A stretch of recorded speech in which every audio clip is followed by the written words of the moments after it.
Hello, everybody, and welcome. My name's Ken Dickinson. This is our Silo's Message podcast coming to you from Red Bluff Park in California.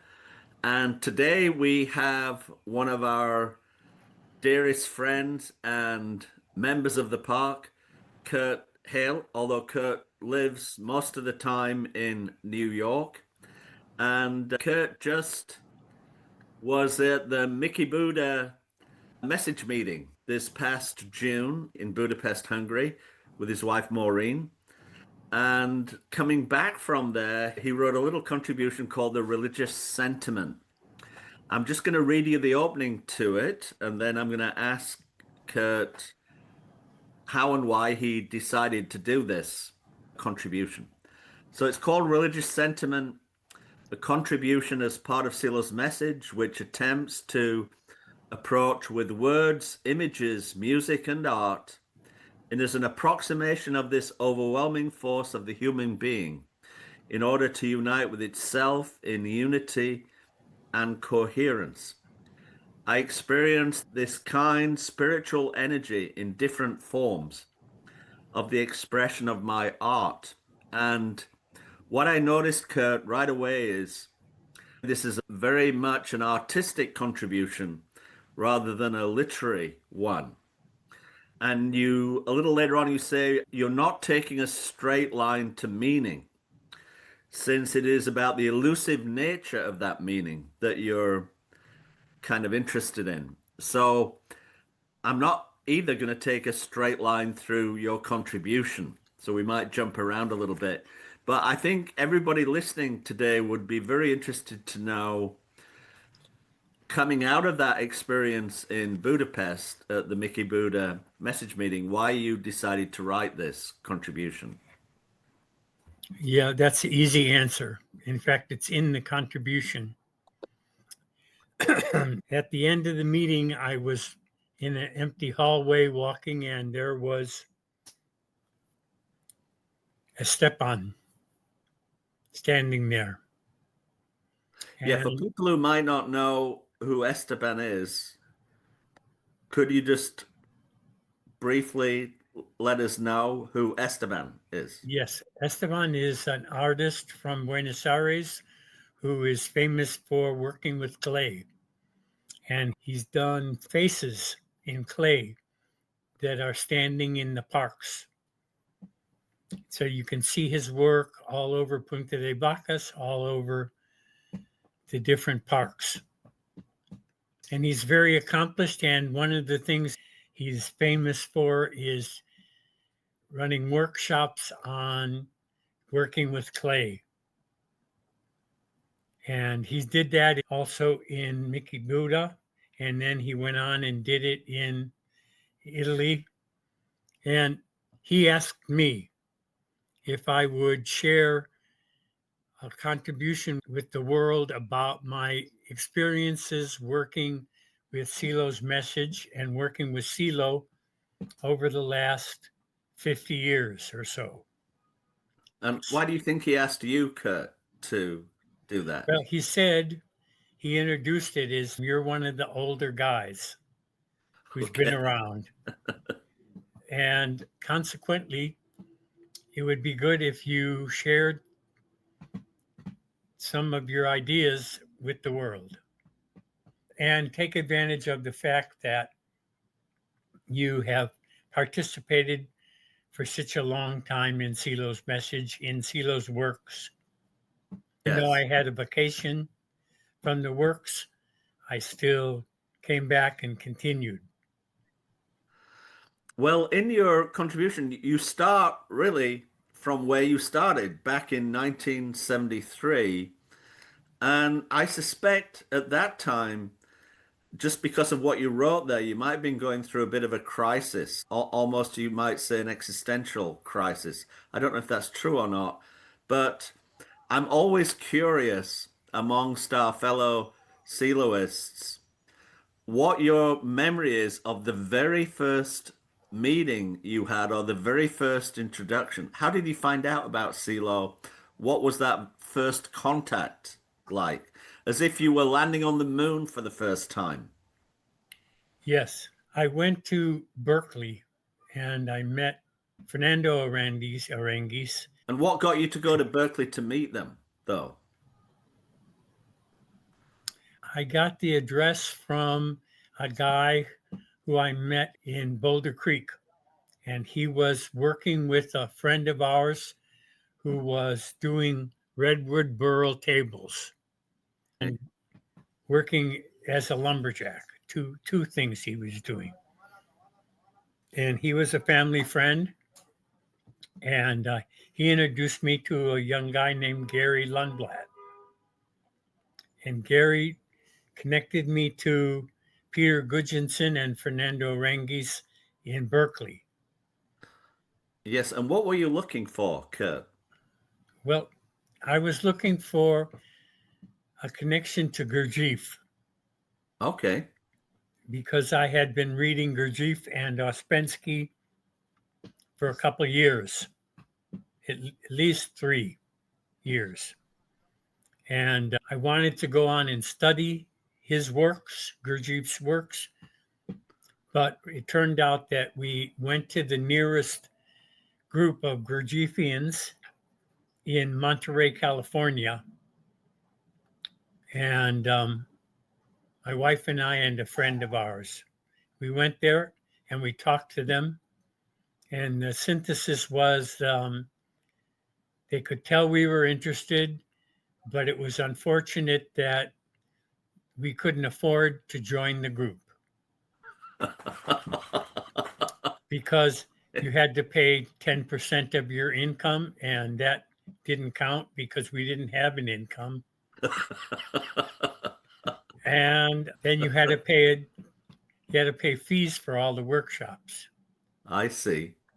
and they weren't cheap. No. So the lady that introduced everything was actually a operator of a beauty parlor Okay. and worked on women's hair, etc. And she was a very unlikely Gurdjieffian. I was really surprised by her. And she was very good, very educated, very clear spoken. And it was unfortunate, but we couldn't go on there. So we And went home. yeah. And what was it about Gurdjieff that I mean, it was very popular in the late 60s, early 70s. I grew up in the UK and it was popular there around that time also. So Uh-huh. there's something in the air, you might say, in that time about Yes. Gurdjieff. Yes, I think so too. Something in the air. And I can't say exactly what. Expand the human consciousness for sure was part of it. Learn more about being human. That was part of it Yeah. too.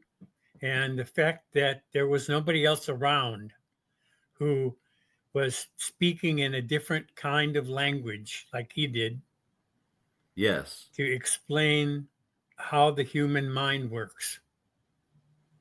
Okay. So Gurdjieff got you to Berkeley and a meeting with Fernando Aranguiz and Peter Gudjensson. Uh-huh. And their couples, Nicole Yes. and Estrella. And where did it go from there then? Well, I went back to the guy who introduced me to them, Gary Lundblad, and he gave me a copy of The Inner Look. Okay. And then he told me my marriage was breaking up. And I had been sort of kicked out of the house and I was living over the hill on the same property, but by myself. And that wasn't working either. My wife said I had to leave. And it turned out that Gary told me that there was a reunion in California. And so we hitchhiked together down to the reunion. And it was a 2-week retreat outside the mountains of San Bernardino, up above San Bernardino, so much Yes. above that you were above the smog. Yes. You drove right up the hill and out of the smog.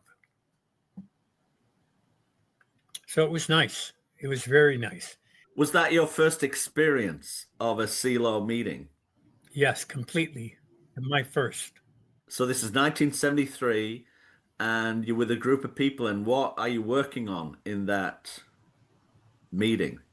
We were going over materials. We were testing our bodies. We were doing the works from psychophysics.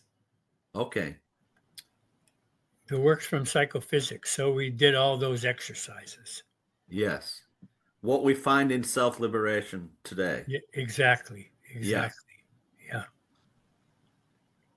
So it's very much in that line of Gurdjieff, right? And knowing more about yourself. And Uh huh. were you Right. talking about the centers at that time? And Yes.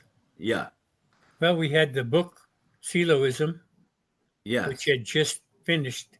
In fact, when I went to San Francisco, they were binding the covers with the pages of the book of Siloism there in the basement of Peter's house.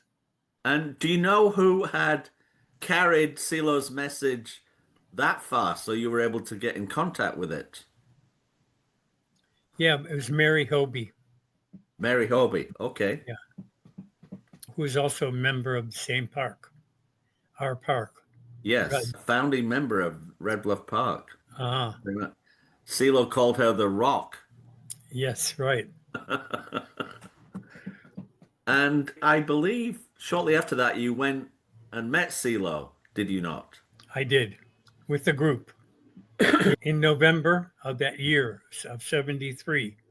Yes. The retreat was in the summer.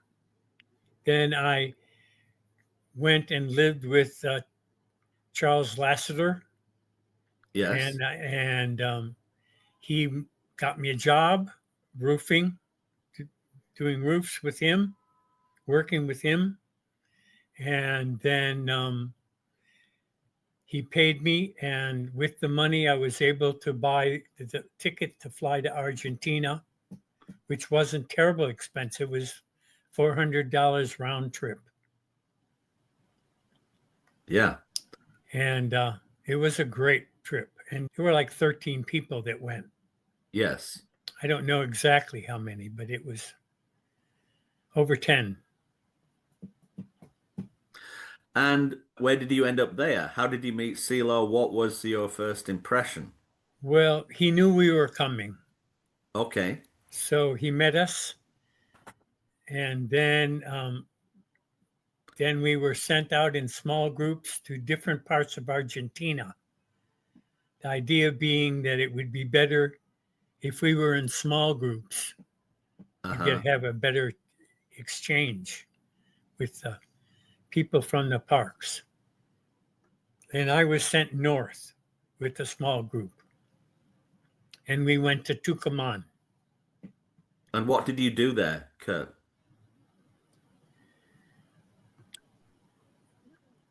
We tried to communicate.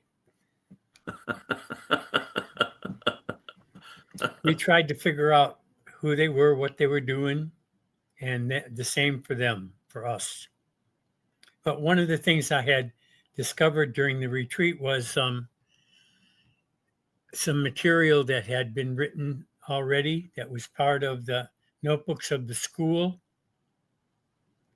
that had already been published in Spanish. And it was about the first notebook. It was called Perfect Form. That was the name of the notebook. And I was really taken by that talk. That was the thing that did it for me. It was like it Yeah. was over my head, but I could tell that there was a lot there to learn. Do you think it connected with your artistic sensibility, that writing?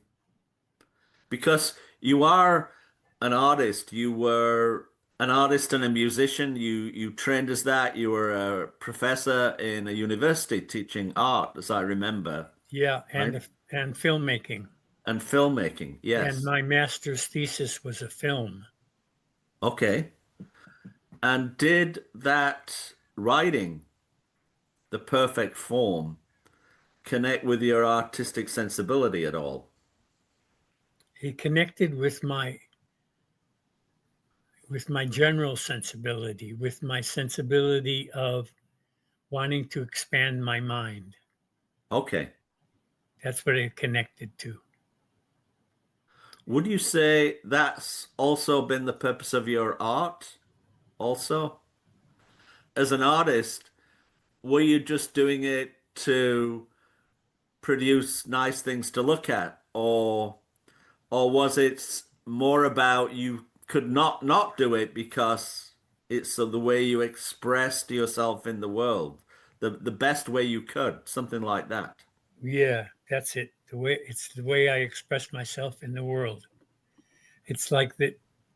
It's not the beauty of the work No. that interests me. It's the process of the painting that interests me. So You, I not call it, even not the final result even, it's the actual process. yeah. Well, the final result is important too, Yeah. but the actual process is the important thing. And it happens that I change art forms all the time. All through my life, I had changed art forms. I made movies. I took still photographs.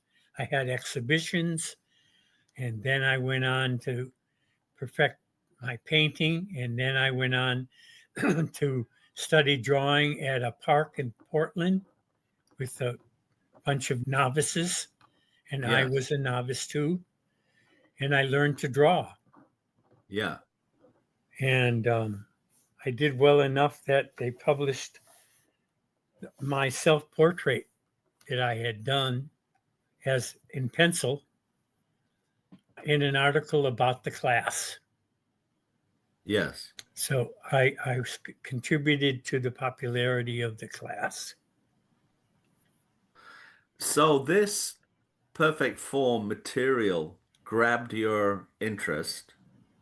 Haha, it did. And then what happened after that? I mean, it made you want to continue on, right, with this group of people and this experience. Yes, definitely so. And right, I made lots of friends. Charles Lasseter was a good friend of mine, and also I had other friends from before. The interesting things that Charles went to Montana and ran into an old friend of mine from school, and they became friends. And neither of them knew about the connection to me, Okay.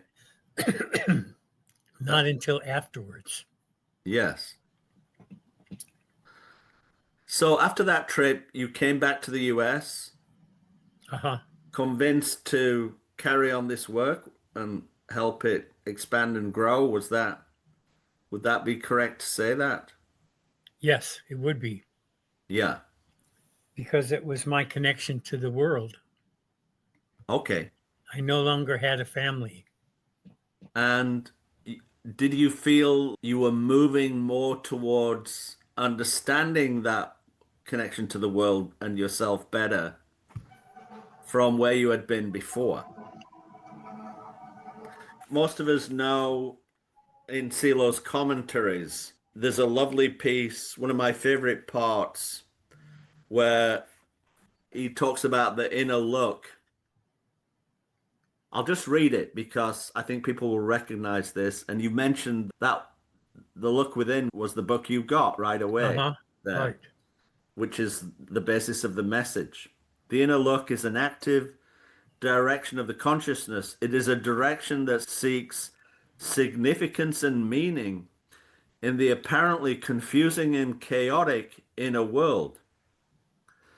And thinking back to that time, would you say you did have a confused and chaotic inner world at that time? I would say definitely I did. And you were looking for a way out, perhaps? I was, yes. You connected with this approach. Uh-huh. I did. Well, then in your writing, I'm still on the first page of your writing, by the way. I hope you've got plenty of time. Um, we fast forward 10 years, and now you're at an event at the Hall of Flowers in Golden Gate Park in San Francisco. One of the few times that CeeLo visited the US. This was Right. in September 1982. This is right when I got connected. Although I didn't go to that event, but that is when I got connected 10 years later. Uh-huh. And you met your present wife, Maureen. That's when you say in here you began your relationship. And what you say is, it's thanks to the permanence of this relationship that I was able to continue to grow internally. Could you tell us a little bit more about that there? Sure.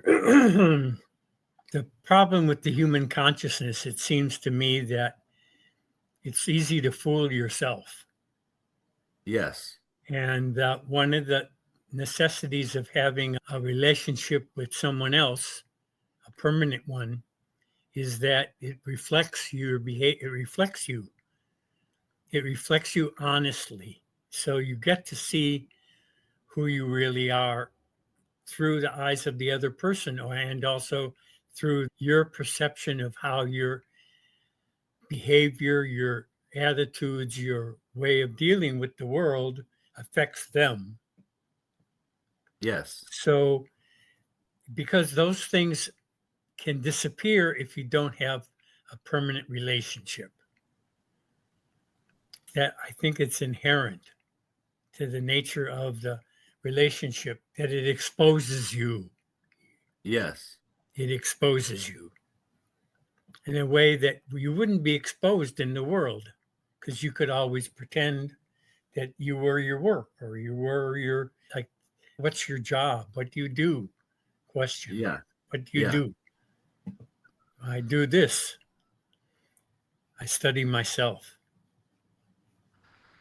So would you say your relationship with Maureen is absolutely essential to your internal growth and development, along with discovering Silo's message? Yes, I would say that. Yeah. But so has my work also been essential to my work, Your artistic my work. artistic work. Yes. Yes. Yeah. That was my movement in the world, you could say. Yes. Okay. So you have now this relationship with Maureen. You carry on the work again, and then you give us some photos. There's a photo of you in Mickey Buddha, and then you have this, you call it a photo of found art from our time living in New Mexico, a sort of line drawing. I'm actually going to try and show this, or one similar. So here it is. I want to say this about you, Kurt. We've been friends now for 20 years. Before we were friends, you were a legend for me. People spoke of you, and I'd never met you, but they spoke of you so wonderfully that I couldn't wait to meet you. And I remember meeting you finally up in Punta de Vacas. We met there. Janet and myself met you and Maureen, and then we became really good friends from that point forward, I would say, to this day, which is 20 years ago. But what I've always loved about being with you is that you help me see things I couldn't see because you have an artistic look, particularly in the world of art. We'd go to, particularly in New York, you've taken me many times to the Museum of Modern Art, for example. Uh-huh. And I know you've had a long love of abstract expressionism. And this photo that you have here reminded me of that, of some of the conversations we've had about that. I don't know very much about art, but this reminded me of one of those William de Kooning paintings you would show me in the Museum of Modern Art. Uh-huh. Right. Yeah. My teacher, when I went to college, the place I went to college was really important. And it was a direct line from Germany, the Bauhaus. And the Bauhaus moved to Chicago. It was a part of the Armor Institute. Then it moved and became associated with Illinois Institute of Technology, which Yes. was a bigger institution, a university. So I went there and studied at the Bauhaus, and it was a wonderful class. The initial program was the idea was to educate people by giving them difficult problems to solve. And when you solved them, you learned about the materials. It was Okay. a way of form follows function. Yes. That's a way of introducing that concept. Anyway, it was a lot more complex than that simple formula. But in any case, you learned that the materials were very important with what you were doing, that your art was expressed through the materials. And I had a class with a wonderful photographer, Joseph Jachna, when I was a freshman. And he introduced me to the head of the department, who was Aaron Siskin, who was famous as an abstract expressionist photographer. And he took pictures of Chicago falling apart, Okay. broken signs, broken walls, peeling paint, and he made them art.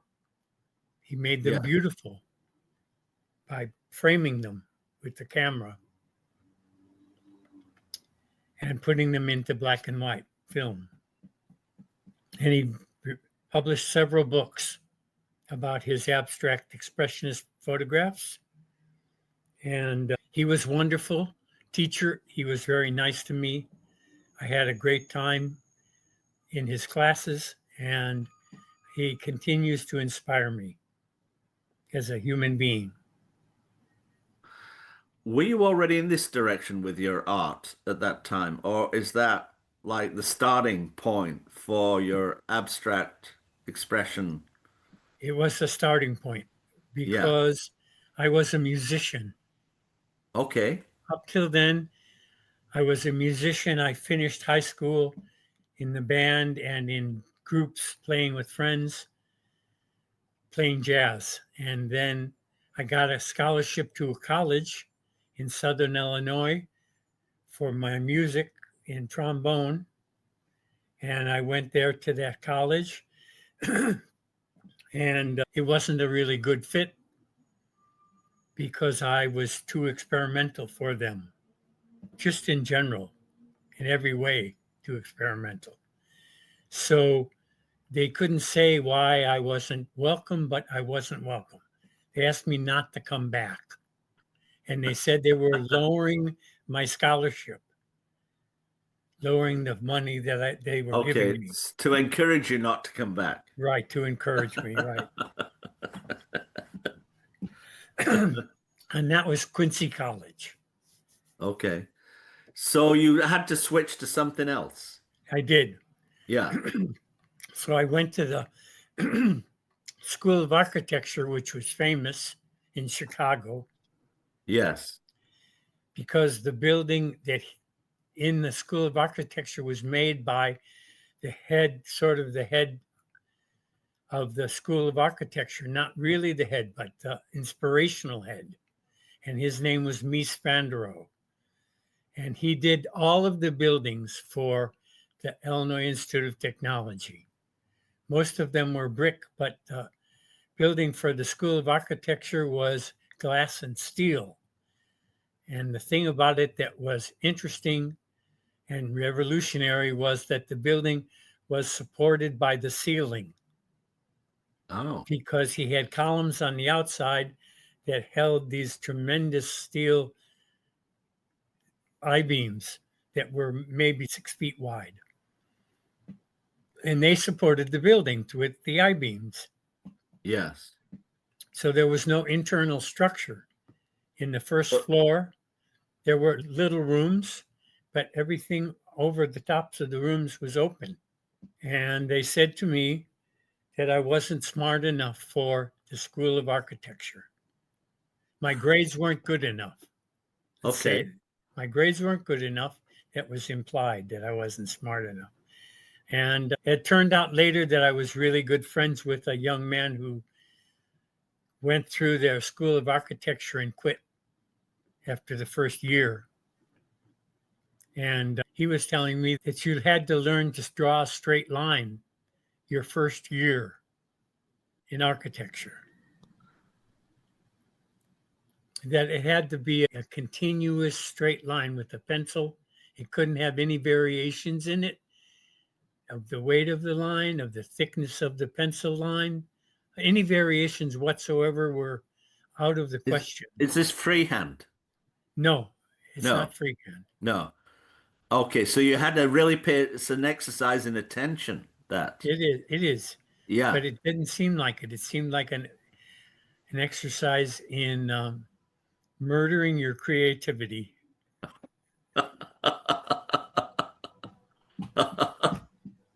Okay, so that happened. They managed to murder it for you. Yes, for me, for him, For my him, yeah. friend. You got out of it. He got out of it. I got out of it because I went downstairs to the Institute of Design, which is separate from the architecture in the same building, but in the basement Yeah. of the same building.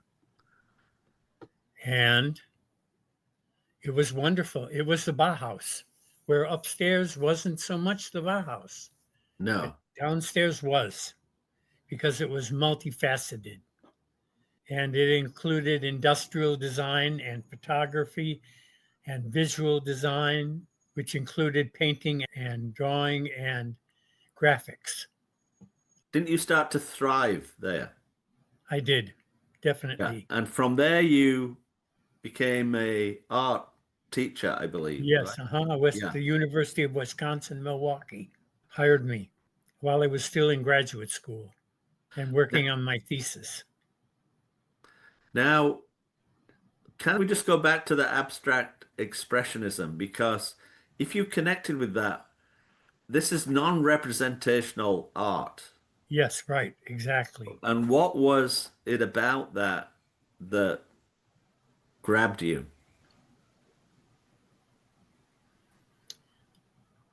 Well, Aaron Siskin would say that the photograph itself was the message. Okay. It's what he would say, that the art is there in the photograph. It's not behind it, it's not around it, it's in it. It's there to see. Yes. And it's a direct expression. And the same thing with the painting, the same thing with the drawing. They're direct expressions into the world of art for me. Yes. And why does it have to be formless for you? It doesn't have to be formless. I also did naked women. Yeah. I did drawings. I did a series of photographs of male nudes that got me fired from the University of Wisconsin.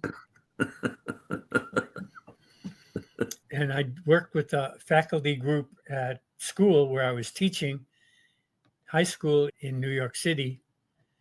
And we hired models. By myself, I couldn't afford to hire a model, but in a group of other teachers, I could take advantage. Yes. And I did. And I did a lot of drawings of females and Yeah. males. But in your contribution, you don't include any, I know even with your music, the music part is formless also. it is. That's true. Yeah. So there must be something there that I'm trying to see if there's a connection with what you were doing with CeeLo and any connection there between your artistic expression and the religious sentiment that you're Yes. the title of your paper. Maybe you could Yes. tell us a little bit about that. Okay. I can try. Well, I can tell you that freedom is the celebrated cause of the art and the music, both art and music, both things. The freedom of the form, the freedom of the medium, the freedom of music, the fact that there's no time signature, there's no scale, there's no, I mean, it's absolutely without parameters. There's no structure at all. No structure, right. But it has the familiarity of other musicians also doing the same thing, of being a tradition, not only in the US, but in England also, and Okay. in Europe also, playing what's called free music. Yes. And was this what got you kicked out of the music course? Were you already into that? No, I was into jazz and Jazz. Yeah. into free improvisation within jazz. Yes. Okay. But the thing is that to do it correctly, you had to do it within the structure of the music. And I always worked with my ears to follow the structure of the music in my ears and then use that as my guide to making music, Okay. which is what I continued to do with free music. So it was like the interaction with the other players that gave the music form. I see. It's not Action. a me, myself, and I music. It's a group process. Exactly. Right. It is intersubjective, we would say, perhaps. Yes. Uh-huh. Yeah. That's interesting. It is. And then how is the formless art? What do you see in that or get out of it or search for? Which for many people would just seem like chaotic scribblings on a piece of paper, you know. Uh-huh. Sure. I mean, how help me understand where the art is in that and what makes it different from me just doing chaotic scribblings on a randomly on a piece of paper. Well, in theory, it's not any different than you doing it. Okay. But I would say what the intentionality is different. Yeah. That you don't do it looking for freedom. You do it what trying to figure out the purpose of it. Yes. What is it? Why does it make any difference to scribble on paper? Yeah. And internally, that you don't have a reason, but I do. I have a reason internally, and it's connected to, and now why the paper is called religious sentiment, because it's connected to that unknown that's in my heart, you could say, Yes. that has to do with religion, but not with Yeah. religion, with the response that religion creates inside the human being, inside me. Yes. And it has to do with that looking for freedom. Well, I'd like to just read you this bit you wrote, it's on page 2, where you talk about being, and I'm going to ask you in a minute how you ended up in New Mexico, but you're saying, at this time in New Mexico, I was painting on large pieces of weathered plywood around 4 feet square. Each painting was a long process which was filled with various moments of inspiration which were touched by religious sentiment, Mm-hmm. Right, which is what you've just been describing there. right, exactly. And can you just talk a little bit about that long process that it took? It's a 4 foot square piece of plywood. Uh-huh. Uh, was it on the floor, up on the wall? You know, are you looking down at it? I had a working table. A table. Yeah. Yeah, it was 4 by 8 feet square, same size as a sheet of plywood, and uh, Uh, and it and was about 3.5 to 4 feet above the ground. okay. And I would start by finding the piece of plywood, and then I would draw a circle in it, and I would paint the circle white, and that would be the canvas, the inside the circle on the plywood. Okay. But since I worked with wet paint and with plastic bottles that sprayed the paint in lines or in dots, in explosions of paint, I would make a painting that would be very messy and pretty much drippy, and it would Yeah. sit there for days drying. And once it dried, then I would take it down and put it on the floor and start crawling around it with white paint, finding the form inside the painting. Okay. And that's what I would do. And that's how it got finished. It happened. And finding that form, were those the moments of inspiration you talked about that are touched by religious sentiment? Exactly. Is it when you find that form? And what happens?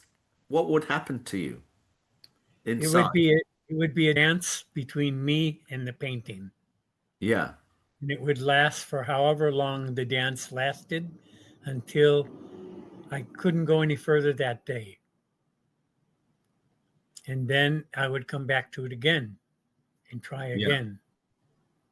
And I would do that 2 or 3 or 4 or 5 times until I felt satisfied with the final painting, with the last result. Is it similar to that painting that I can see over your right shoulder there? Right Yes, behind. it's similar to that, but it's Yeah. not. It's similar, but it's Yeah. much smaller. This is much smaller. Yes. I've heard this described, because we talked about abstract expressionism, and you're spraying those bottles sounded like, those famous paintings that are done that way. Who was the guy that Jackson Pollock. Jackson Pollock, right? But he Jackson used Pollock. a brush. He Yeah. used a brush And to move the splattered it, paint around. splattered Right, it on. Yeah. right. He did. And you're not controlling it, I guess, that way, right? It's just random. Right. That's the Exactly. idea, right? That's one of the Yeah. ideas, right? I've heard that one behind you described as color field painting. Uh-huh. You probably know more about that than any of us. Kenneth Noland, I think, is a person that. Uh-huh. Right. He's much more organized, Organized, yeah. Structured. structured, yes. I could move it over so it's more visible. Yeah. Yeah, that's lovely. Beautiful. Uh-huh. So, Thank but you. you doing the same technique here or in the same search for the freedom in this painting? Yes, right. Well, suddenly we're in New Mexico, and in 1982, you're there with CeeLo and the CeeLoists in San Francisco, and now suddenly you're in New Mexico 10 years later Uh-huh. again. What happened? Maureen and I were both teaching in the New York public schools. Yes. And so we both had summers off. And so we would pack up the Tercel, a small little Toyota Tercel, pack it up to the rim, and drive across the country to California to see my children there. Okay. And then we would come back where Maureen's children were on the East Coast. So, and in the process of doing that 4 years in a row, we would always take small highways. We would always take our time. We would go through, we would see a lot of America that way. And we would camp out, not always in prescribed campgrounds, but in spaces that were open where people Yes. weren't living. And we would camp there just overnight. And then we would pack up and leave and take all of our garbage with us. So we didn't leave a mess. We Yeah. always took our garbage with us, and we always took all our stuff away when we left. So that was our habit. Anyway, we decided to move to a place where we could afford to build a house. And what that meant to me is that we had to move outside restrictions. We had to find a place where you could build without building permits, without the restriction of organized stuff, Yeah. of organized counties, organized cities, organized areas. So New Mexico and Colorado were the two choices, and New Mexico was more open than Colorado. So that's how we chose it. And we like Santa Fe because of the temperatures in the mountains, because they varied a lot. Yes. It's high up there. So, Yeah, it's very yeah. high, right?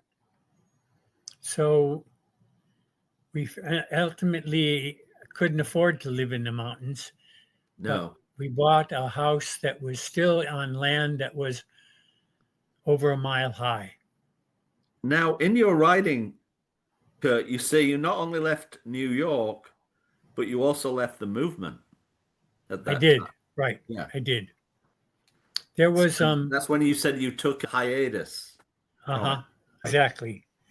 So the thing is, we never left the principles No, behind. you mentioned and you continued with the work, you might say, Uh-huh. but you left the form, coming back to forms again of Yes, that right, time. right. And what had happened for me was that when CeeLo decided to work in politics, when he went from the community to Humanist Party? the Humanist Party, right? I lost interest Yes. because it needed to be structured, very, very structured, in order to exist as a political party. Yes. And it just didn't inspire me as much. I Yeah. didn't see the religious sentiment in it. I see. I didn't. I mean, it was No. there. It was there in CeeLo, but Yeah. it wasn't there in these forms that he Yes. developed for me. So it Yeah. wasn't until I heard about CeeLo's message and was able to join it again because I moved back to New York in 2005 Yes. that I was able Um, to participate again. but you do mention that your ex-wife Selene would came to visit you there and kept you connected. So it wasn't like you was not connected. Exactly. And Mark Farrell was also a good Yeah. friend, and he would visit us too. When we went to New York, he would visit us. That's when I knew you as a legend because my formative years were in the community and the Humanist Party. But I just want to read this you because you mentioned it already about the dance. You talked about the dance between you and the canvas. And Uh-huh. I'd like to read what you wrote because you said, I think of my relation to painting as one of a dance between me and the canvas. It is a game I play with the image as it forms itself slowly as the paint dries and the image changes. A work in progress that has its own time and uncertainty as I search for an internal resolution which tells me accept it or go on with the dance. And I wanted to ask you, what registers are you using? When is it done or never done? How do you know? How do you register it, the knowing? Uh-huh. That's why it's called religious sentiment again, Okay. because it has to do with an uncertain feeling that you have about the work. It's not Yeah. an idea, it's not a plan, it's not so much there in the work as it is there in you, in your feeling about the Okay. work. And that's how you know it's done, or that's how you know it will never get done. So are you using your intuition here? Would you Yes, say I would say yes. it's an intuitive process? Yes, it is. Right. If we go Um, back to the definition of intuition as the intellectual part of the emotional center, then we would say, yes, yes. exactly that. You're the one that taught me a lot about intuition, I would say, over the years, both paying attention to it and, we've had often discussions about Henry Bergson Uh-huh. Right. and his contributions to intuition. So I get it. That's what you just know. Uh-huh. Uh, Perhaps like when you fall in love, with somebody. I Sure. mean, if you have to figure out if you're in love or not, you're not. Uh-huh. Right. I always feel right. If you have to ask them, am I in love? Well, no, you're not. Absolutely you're not, because you would know if you were. Uh-huh. Um, Digging into this religious sentiment a little bit more, I'm on page 3 now for anybody following along with your writing. You say that when I first began to hear about what Sila was developing in 1973, back when you got started, he was talking about the inner religion, a religion without temples or priests, a religion whose center was inside of us, inside the human being. It was there that he mentioned religious sentiment. My reference to religious feelings goes way back in my life to a photo my father took of the 3 kids praying, kneeling by the side of my bed. I was 7, my brother Bob was 5, and my sister Jay Ann was 2. I remember my feelings during the prayers, how my chest was warm and I felt holy. And that sounds a little bit like you got connected with the force there. It does. You also mentioned that you went to mass every morning before class. You thought about becoming a priest. So obviously you had this predisposition towards the religious sentiment there. Uh-huh. Yes. I can say this. Yes. Yeah, and then you said, as I mentioned earlier, the inspiration I felt writing my poems and with my photographs and paintings were coming from that early experience of religious sentiment. Mm-hmm. And I think many of us had those experiences. You say you were 7. Before we reach kind of adolescence, it seems like we're more connected with the non-rational world, with the sacred world. Uh-huh. Right. And you didn't lose that. You went looking for it later. Could you just tell us a little bit about being 7 and what your life was like there and doing those prayers, what you were experiencing?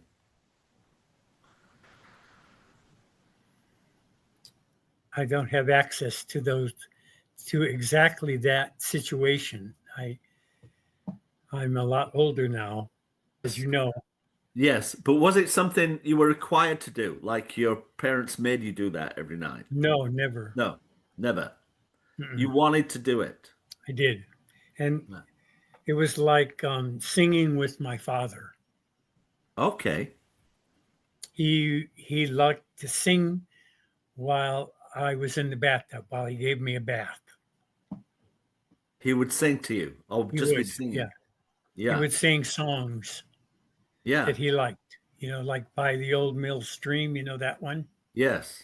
Right. They're famous. They're old songs.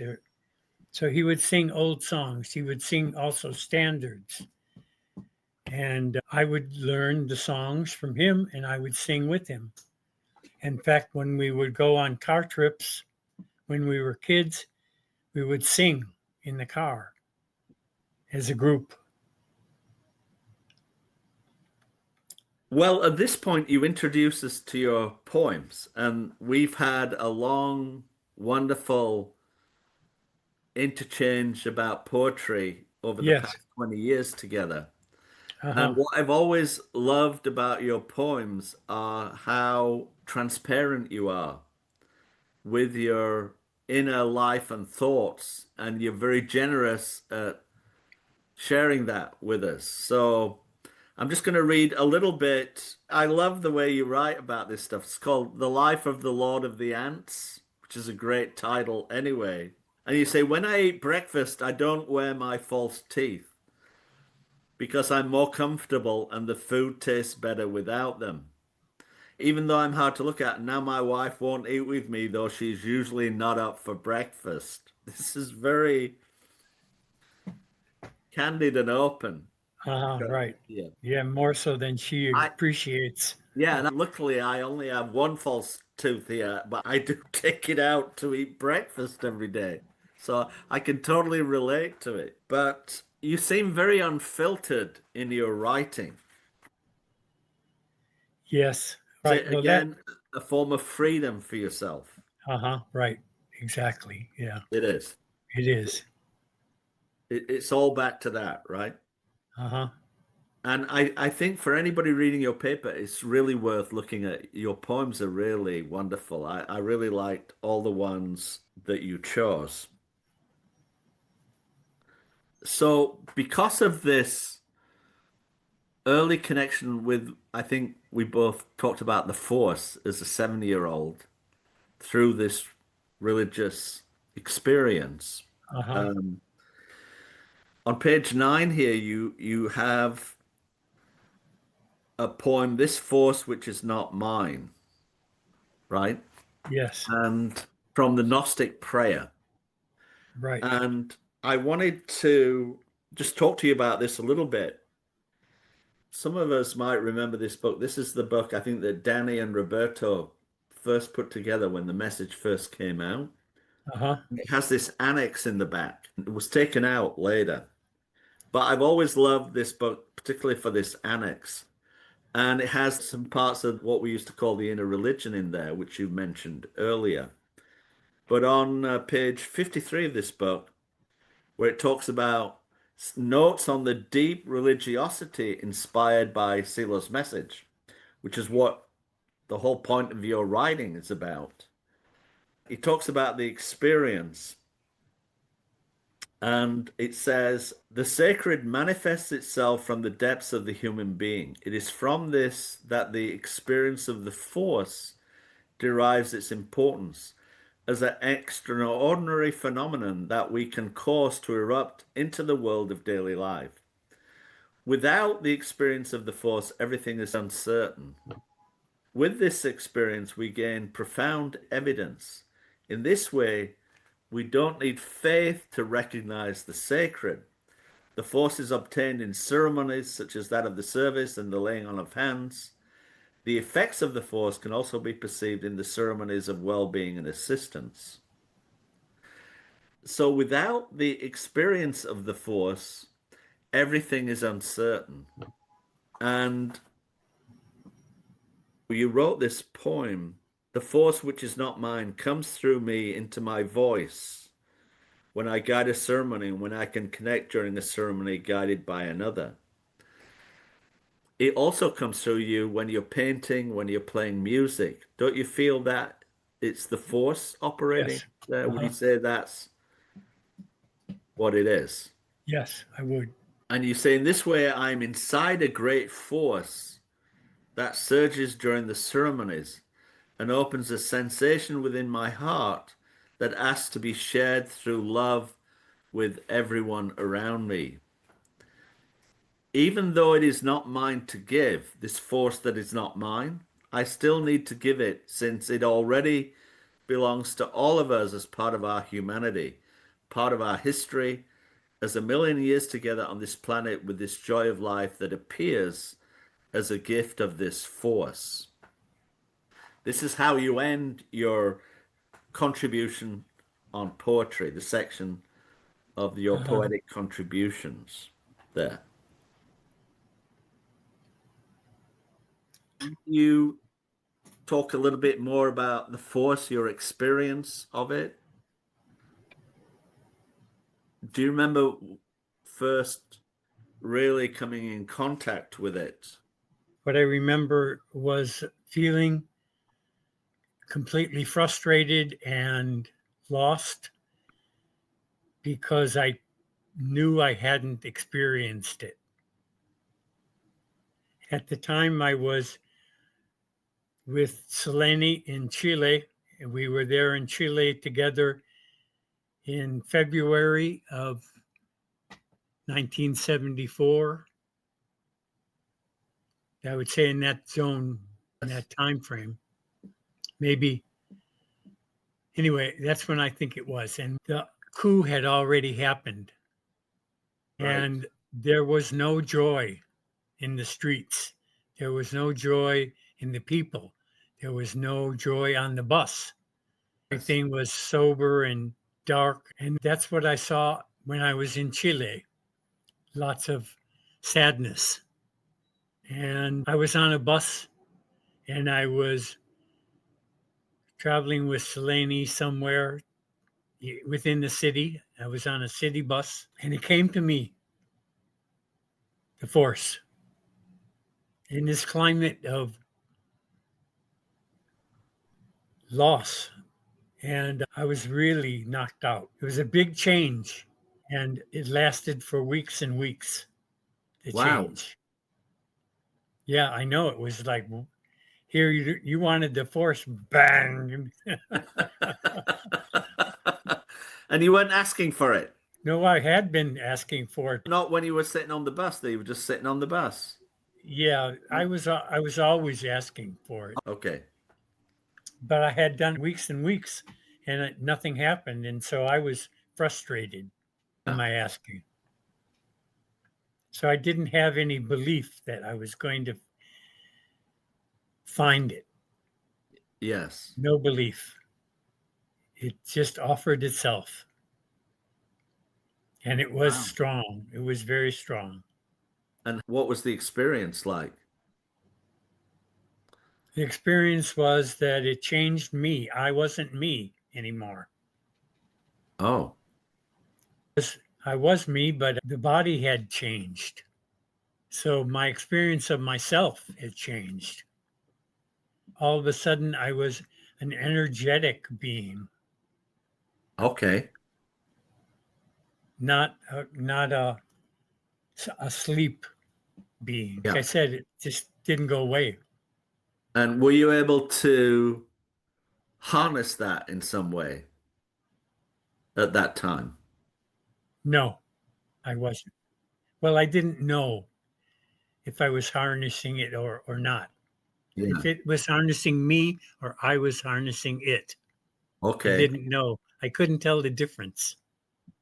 But was it a good feeling to have at that time? Yes, it was very strong. It was very Yeah. good. It was definitely identifiable as the force. That probably changed your life in It some did. ways there. It did. Have you had a similar experience since then? No, Does that bother you? Do you feel you need one or not, or that was enough? it was enough. Number one. And number two, I always need it. That's why I like doing ceremonies because it appears during the ceremonies. I see. And sometimes when I'm by myself and I meditate, it comes up too. Well, I'd love to read this little bit. It's not in the poetry section. The evolutionary intention of the inner light. If you don't mind, I'll read it because I think everybody would enjoy hearing what you wrote here. The evolutionary intention of the inner light. I am back to evolutionary intentionality as a purpose in my life and throughout my life.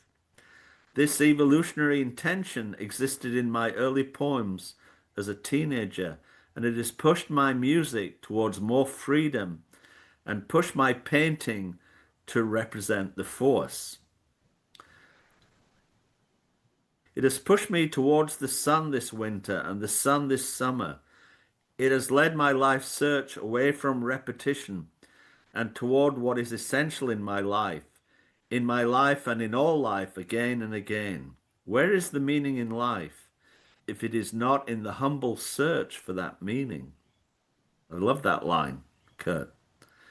The love of that light of the sun that joins my inner light with the light of eternity, the infinite light that represents what is essential to all life, like a tropism that guides our journey.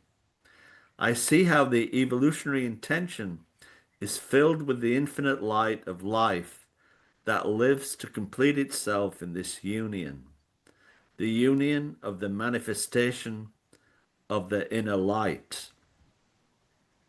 It sounds like that was what you were feeling on that bus in a way. Doesn't Right. it? It does sound It like that. does. Yeah. All of what you wrote there is, and then what you continue to benefit from by doing the ceremonies, wouldn't you say? I would say yes. Yeah. That's why Yes, you're always willing to do the ceremony. I it noticed that is. about you. You're always Always willing will. to read it, always Yes. willing and open to read it. I am. Then you decide just to put all these photos in, dozens of photos. You start with some inspirational photos, which are the ones of nature. It's like grass or something. That's when I thought, oh, this is your abstract, expressionistic side coming out. It's a bit Jackson Pollock-ish. Is that how you see it? Do you just see, you obviously connect with the art, right, in it, Uh huh. in the scene, Yes, right. That's what I based connect on to. what you described to us earlier. And then you do these kind of very raw, energetic, free-form line drawings, like the grass photos above, you say, but some might say those are just scribbles on a paper that a child could do, but I don't think they are really, are they? Yes, they are. They are. Okay. All right.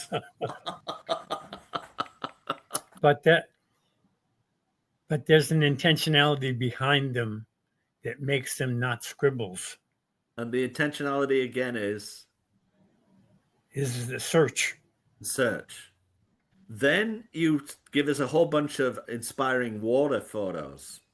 I know I've seen you many times just down there on a shoreline taking pictures of the water coming in, the surf rolling in, but they're very abstract again, all those. Yes. Same idea though, right? There was another thing happening there too, is that there was a gift from the universe. There was running water in Hudson Valley Park. There was a creek that ran through the park. And it started somewhere else and it ended somewhere else, but the current was there in the park. You could go to different places in the creek and you could see different elements of the flow of the water. And I loved it a lot. It was wonderful. And I was able to go back again and again to different qualities of that water. Yes. That, in other words, the expression of the water changed in my vision, and I was able to see more in it. Are those ones you gave us from Hudson Valley Park? Uh huh.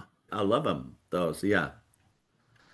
Then you have the paintings on a canvas board and paper, which I think you've described that already, right? When you were in New Mexico, like the bigger form of the one behind you there. Uh huh. Right. Yeah. And then the larger paintings on canvas and plywood. Sorry, the paintings on canvas, board, and paper. Let me come back to those because I love those. One of those reminded me of the guy from the Bauhaus. What was it? Kandinsky. Kandinsky, yeah. It was a bit Kandinsky-esque, one of Uh those. huh. I really loved it a lot. Yeah, he's very important to me. How so? Well, there's a series that he did based on donation to him by a New York rich man. Yes. And he dedicated 4 paintings or 5 paintings to this man, and they're hanging together at the Museum of Modern Art. You took me to see those. I Yeah, I remember did. going with you. And they're free. They're beautiful. They're Yeah. free. And they're the first abstract expressionist paintings. The first. I think so. Yeah. The starting point of it. Yeah. Well, Yeah. actually, probably there are cave paintings that also qualify as abstract expressionism, but that's a different story because those guys were painting in the dark. Right.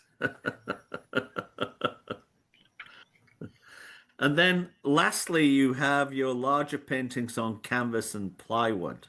Uh huh. And that's what you described in New Mexico of how you did that process to Right. connect with the canvas, right? Uh huh. Right. But it happened with the paper paintings too, Too. just not Yeah. as much. Were you just experimenting with a bigger form, or you needed a bigger form to get the register you were looking for? I wanted something bigger Something bigger. and something permanent in the sense they were on plywood, they weren't on paper. Yeah. Yeah. So they would last longer. They were Um, ready for hanging, you could say. yes. Are they going to be hanging anywhere soon? I wish I knew, but I Yeah. don't know. Well, maybe if enough people watch this video, you'll get a call to Maybe. You never put them know. Right. somewhere. All my work is available. Okay. And I have color prints of the water pictures. Do you have them on a website yet? I do. They're on the website that Fernando and I did together. Okay. I really want to encourage everybody listening to this podcast to take a look at all these links that Kurt gave us in his paper because they really are wonderful once you start to see them the way Kurt was seeing them when he created them. I'm just going to read this last little paragraph you added at the end of the listing of all your paintings. You say, these profound religious feelings of a deep sense of prayer has given me a quiet faith in the spirit that have inspired my search for inspiration in music and art throughout my life. It is a search for the expression of this deep meaning I have carried in my heart and soul to express this profound need through both music and art. Uh-huh. Lovely Right. way to put that there. Then you give us some music videos. These, I think, were the hardest for me to relate to, Uh-huh. if I'm being honest, totally honest. And I wrote a little note there to ask you, is this abstract expressionistic music? Uh-huh. But you Is. explained earlier, it's not popular music, it's not even classical music. It reminded me more than anything of sacred music or very kind of animistic, primitive music Uh-huh. and sound. You know, like I could imagine hearing that in a forest somewhere. It, in some ways, reminds me of Aborigines and the didgeridoo. In fact, one of them was an event we were at together where you did your own version of a didgeridoo, I think. The guy that was playing a didgeridoo in this event we were at was like an open mic. It's the very first one on the list here where you got up there and you did your piece. If you remember that. Do you remember that? Yeah, right. Did I post it? Yeah, Yeah, I you did. posted. Yeah, Yeah. you did. Yeah, Because it was recorded. Somebody videotaped it. right. They did. Yeah. And do you remember the didgeridoo person at Of that course. time? Yeah. Yeah. But it reminded me of that. Well, then to close out, you give us a long writing from Fernando Garcia. Uh-huh. What made you decide to include that? Kurt. Oh, just before you do that, the bit I underlined, the section you gave us, he says the message is the expression of the deep, in quotes, of the interiority of the human spirit, capable to transcend the times and space in which our I lives. And then later on, it must begin to permeate our hearts, thoughts, our feelings, and actions in everyday life, in our relationships with others, and in our direction or purpose in life. It will not be enough to remain as printed letter. For some reason, you decided to include this whole section from Fernando Garcia. Uh-huh. I found it to be stimulating, inspiring, and moving. I Yes. found it to be that he could write about what I was interested in writing about better than I could. Okay. And that's why I just included his writing instead of trying to duplicate it or emulate it, or Yes. because I just thought it was so well done, and it was done years ago, Yes. done I think in 2004 or 2005, somewhere near the beginning of Silo's message, Yes. which was started in 2002. And it is written really lovely. It is. Yeah, he's gifted. He's a very gifted writer, as you know, Yes. because Yeah. we've read other things of his together. If I asked you, what would you say today is your direction and purpose in life? What path are you on? Talking about the path. Uh huh. Well, I think from the path, Yeah. motivated by Chris Wells, who memorized the whole path and used it in his time in the hospital when he had cancer, when they discovered the cancer. And it's actually the path. Um, there is no meaning in life if everything ends in death. Yeah. That's from the inner look, but Yeah. that's also from the path. It's actually clarified a little bit in the path, because then he says you have to create unity in your thoughts, in your feelings, and in your actions. To finish your what you call your brief contribution, you finished it with two photos of your room in your apartment in Brooklyn. What made you decide to choose those two photos? Well, because I made this room into a exhibition of work, Okay. and even though not everything is in the photos, a lot of things are. One of the pieces in the photos was later turned into this painting behind me Yes. because I didn't like it. So I took it down and repainted it. Anyway, I thought that it would be good to include them, but not to include them as separate photographs, but to include them as a massive work, The collection. a Yeah. collection. Yeah. Yeah. Great idea. Uh huh. So that's what I did. That's why I did it that way. And that's why I included them as group Yes. photos. And then I'd just like to finish by going right back to the beginning of your contribution.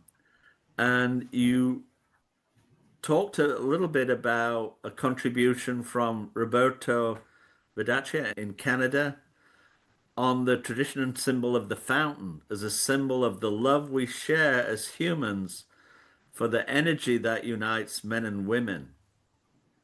And you went on to say that it was thanks to Roberto's careful explanations that I gained a clearer understanding of that symbol and its meaning. So I thought this would be a great way to end, just on this symbol of love we share as humans for the Uh-huh. energy that unites men and women. Yes, right. I think one thing I wanted to do, which I haven't done yet, is include drawings that I've done of the male and female body. Yes. And the reason I didn't include them in the first contribution is that I was confused Okay. because for me they're very sensual, the Yeah. drawings. The women's bodies are very sensual things.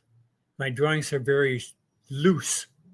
In the drawings of the female body, they're done with a box of crayons, which are oil-based color Crayolas, right? Okay. Oil pastels. And I would grab a color and start drawing. And I would grab another color and continue the same drawing. And so the drawings of the women have lots of different colors in them. They were arbitrary colors. They were responses to the drawing, and they were responses to the woman, and they were responses to the sensuality that motivated them. Okay. But since I wasn't talking about sensuality in the rest of the piece, I thought that maybe they didn't have a place in that, but they do. They have a place in it because Roberto's contribution gives the place.